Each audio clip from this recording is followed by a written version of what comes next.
এটি নির্ধারণ আপনি কিভাবে করতে পারেন, কোন এক্সপার্টিজের ভিত্তিতে এটি নির্ধারণ করতে পারেন এবং এই অথরিটিটি আপনাকে কে দিয়েছে? ঢাকা মেডিকেলে আমাদের যে ডাক্তার ভাইরা রয়েছে তাদের গায়ে হাত তোলা হয়েছে। যে যারা হাত তুলেছে তারা কি অভিযোগ করেছে? তারা অভিযোগ করেছে সেখানে নাকি একজন যে পেশেন্ট মারা গিয়েছিল সেখানে ডক্টরদের গাফিলাতি ছিল, ওই ঢাকা মেডিকেলের গাফিলাতি ছিল। এখন প্রশ্ন হচ্ছে যে ডক্টরদের বা ঢাকা মেডিকেলের যে গাফিলাতি ছিল কিনা এটি নির্ধারণ আপনি কিভাবে করতে পারেন, কোন এক্সপার্টিজের ভিত্তিতে এটি নির্ধারণ করতে পারেন এবং এই অথরিটিটি আপনাকে কে দিয়েছে? যদি কোনো গাফিলাতি থেকে থাকে, ডক্টরের হোক, প্রশাসনের হোক, কিংবা যে কারো হোক, কিংবা কর্তৃপক্ষের হোক, অবশ্যই তার বিচার হবে।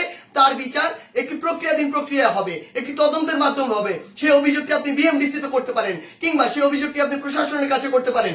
কিন্তু আপনার কি অভিজ্ঞতাটুকু রয়েছে, আপনার কি দক্ষতাটুকু রয়েছে যে একজন ডক্টর তার সাথে গাফিলতি করেছে কিনা সেটি যাচাই করার?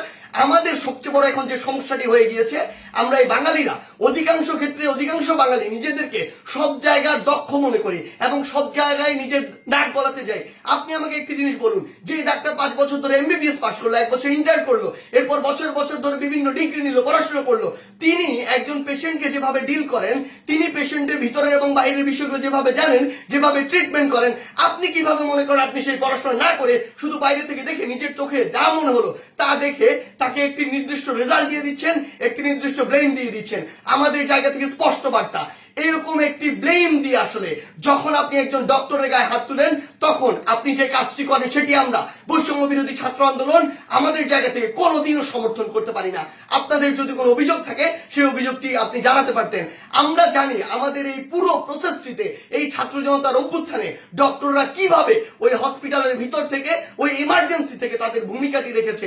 আমরা দেখেছি যখন কিছু সরকারের পাঁচাটা স্পিরিট, ডক্টরদের যে স্পিরিট, সেই স্পিরিটটি যাদের মধ্যে নাই, এমন গুটি কয়েক ডক্টর যখন ওই ছাত্র জনতার গণঅভ্যুত্থানে আমাদের আহত ভাইদের চিকিৎসা দিতে বাধা দিচ্ছিল, তখন অধিকাংশ ডক্টর নিজের জায়গা থেকে রিস্ক নিয়ে আমাদের ওই ভাইদেরকে চিকিৎসা দিয়েছিল।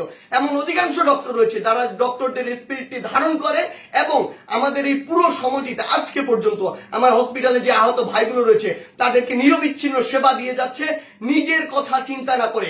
সেই জায়গায় যখন এরকম করে কোনো একজন আমার ডক্টর ভাইয়ের উপর এভাবে হাতটি তুলে, আমরা এটি কখনো সমর্থন করতে পারি না। আমাদের জায়গা থেকে একদম স্পষ্ট একটি বার্তা, সেটি হচ্ছে যে আমরা প্রশাসনকে, মাননীয় স্বাস্থ্য উপদেষ্টা, ডিজি হেলথ সহ সকলকে একটি বিষয় স্পষ্ট করে বলতে চাই, আমাদের যারা মেডিকেলের ভাইরা রয়েছে, ইন্টার্ন ডক্টররা রয়েছে কিংবা হসপিটালের যে ডক্টর ভাইরা রয়েছে, তাদের সাথে আমরা এই জায়গাটিতে একাত্মতা ঘোষণা করছি।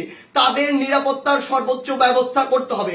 তারা দিনরাত 24 ঘন্টা আমাদের জন্য কাজ করছে, অথচ কেউ একজন চাইলো আর একটা ব্লেম দিয়ে তাদের গায়ে এসে হাত দিয়ে দিল, এটি আমরা আমাদের জায়গা থেকে কখনো মানতে পারি না।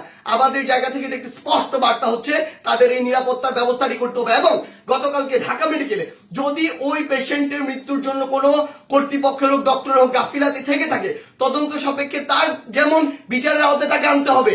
কিন্তু গতকালকে ওই আমার ডাক্তার ভাইয়ের গায়ে যে হাতটি তুলেছে, অপারেশন থিয়েটার থেকে বের হওয়া একজন ডক্টরকে, তার অবশ্যই দ্রুততম সময়ের মধ্যে তাকেও গ্রেফতার করে তাকেও বিচারের আওতায় আনতে হবে।